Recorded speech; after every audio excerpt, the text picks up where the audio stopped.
আসসালামু আলাইকুম সবাইকে আরও একটি নতুন রেসিপি দেখার জন্য আমার চ্যানেলে স্বাগতম জানাচ্ছি। আজকে আপনাদের সাথে শেয়ার করব বেকারি স্টাইলের খুবই মজাদার এবং বানাতে খুবই সহজ একটি বিস্কিটের রেসিপি। আর এই বিস্কিট বানাতে অল্প কিছু উপকরণ লাগে, আপনার হাতের কাছে থাকা উপকরণ দিয়েই এই বিস্কিটটি তৈরি করে ফেলতে পারবেন খুব সহজে।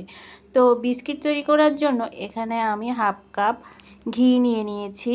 এখন এই ঘিয়ের সাথে দিয়ে দিচ্ছি আইসিং সুগার বা চিনি গুঁড়া। চিনিকে আমি ব্লেন্ডারে ভালোভাবে ব্লেন্ড করে নিয়েছি, এভাবে মিহি করে ব্লেন্ড করে নিয়েছি।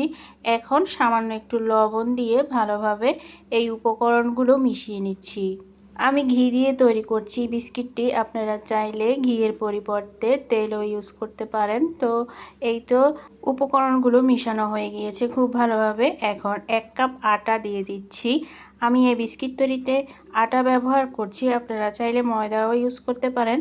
আর এখানে দিয়ে দিচ্ছি সামান্য পরিমাণ বেকিং পাউডার, বেকিং সোডা না কিন্তু বেকিং পাউডার দিতে হবে।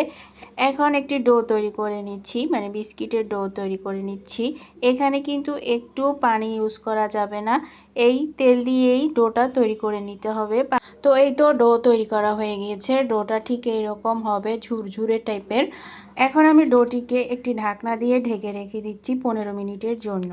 15 মিনিট পর আমি একটি স্টিলের প্লেটের উপর বেকিং পেপার বিছিয়ে তার উপরে তেল ব্রাশ করে নিয়েছি। এখন আমি বিস্কিটগুলো বানিয়ে নিচ্ছি। আমি স্কোয়ার শেপে বিস্কিটগুলো বানাবো, তাই স্কোয়ার শেপ দিয়ে দিচ্ছি। আপনারা চাইলে গোল বা অন্য যে কোনো শেপে বিস্কিট তৈরি করে নিতে পারবেন। বিস্কিটগুলো বানানো খুবই সহজ, চুলায় চা বসিয়েই এই বিস্কিটটি তৈরি করে ফেলতে পারবেন খুব সহজে এবং স্বল্প উপকরণ দিয়ে। তো আমি বোঝার সুবিধার্থে আরও একটি বিস্কিট বানিয়ে দেখিয়ে দিচ্ছি, মানে স্কোয়ার শেপটা কিভাবে দিতে হয় সেটি দেখিয়ে দিচ্ছি। আসলে এখানে বলে বোঝানোর কিছু নেই, দেখেই বুঝে নিতে হবে কিভাবে বিস্কিটটা আমি বানিয়েছি। তো সবগুলো বিস্কিট বানানো হয়ে গিয়েছে। এখন একটি শাঁসলিক কাঠি দিয়ে এভাবে ডিজাইন করে নিচ্ছি, মানে ছিদ্র ছিদ্র একটা ডিজাইন করে নিচ্ছি। আপনারা চাইলে আপনাদের মন মতো ডিজাইন দিয়ে নিতে পারেন, তবে আমি এই ডিজাইনটি দিচ্ছি, আমার এই ডিজাইনটি ভালো লেগেছে তাই আমি এই ডিজাইনটিই দিয়েছি। তাছাড়া ডিজাইনটি দিতে খুব সহজ, খুব সহজে এটি করে নেওয়া যায়। তো এই তো বিস্কুটগুলোর ফাইনাল লুক, আমার বিস্কিট তৈরি করা হয়ে গিয়েছে।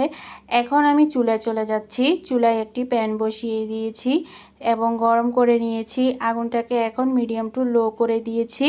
এখন বিস্কিটের প্লেটটা সুন্দরভাবে এই প্যানের উপর বসিয়ে দিয়েছি। এখন একটি ঢাকনা দিয়ে ঢেকে রেখে দিচ্ছি। আগুনটাকে মিডিয়াম টু লো করে আধা ঘন্টার জন্য বা আধা ঘন্টার চেয়ে একটু বেশি সময় আমি বিস্কিটগুলো রেখে দিয়েছি।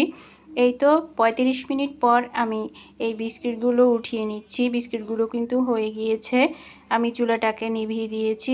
এখন এই বিস্কিটগুলোকে ভালোভাবে ঠান্ডা করে নিচ্ছি। গরম গরম অবস্থায় বিস্কিটগুলো উঠাতে যাবে না, তাহলে বিস্কিট ভেঙে যাবে। তো এই তো আমি বিস্কিটগুলোকে ভালোভাবে ঠান্ডা করে একটি প্লেটে নিয়ে নিয়েছি। এই তো দেখুন বিস্কিটটা কতটা সুন্দর হয়েছে এবং খেতেও কিন্তু দারুণ হয়েছে, একদম মুখে দিলেই মিলিয়ে যায় এমন স্বাদের এই বিস্কিটটি।